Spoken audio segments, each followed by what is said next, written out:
અમદાવાદ કોર્પોરેશને મોટી વાહવાહી કરવા અને ડામરના જગ્યાએ વ્હાઇટ ટોપિંગ રોડ બનાવવાની જાહેરાત કરી છે।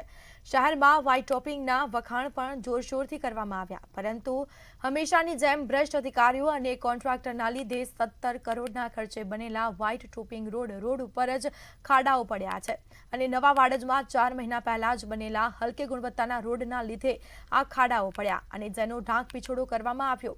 વ્હાઇટ ટોપિંગ રોડ બનાવતા સમયે લેવલિંગ નહીં રાખતા આસપાસમાં પાણી ભરાય છે અને નવા વાડજ તેમજ રાણીપના રોડની ગુણવત્તાને લઈને કોર્પોરેશન ફક્ત નોટિસ પાઠવીને સંતોષ માની લેશે અને પ્રજાના ટેક્સના પૈસાનો વ્યય થશે।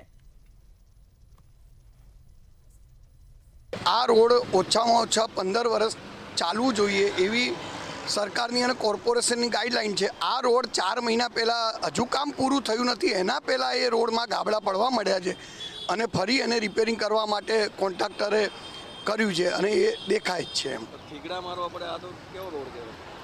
હવે આ કોર્પોરેશનના અધિકારીઓ કે જે કોન્ટ્રાક્ટરો એની મિલીભગત થવાથી આવું બધું થતું હોય અને જે પગલાં લેવા જોઈએ એ કોર્પોરેશનને પગલાં લેવા જ જોઈએ, એની જોડે દંડ કરવો જોઈએ, એની જોડે બાંહેધરી લેવી જોઈએ કે ભાઈ આ રોડ 15 વર્ષ ચાલશે।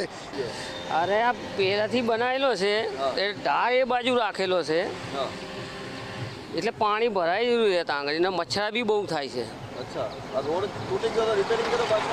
નહીં કર્યો હજુ। અચ્છા, અને આ રોડ તૂટી ગયેલો છે તો?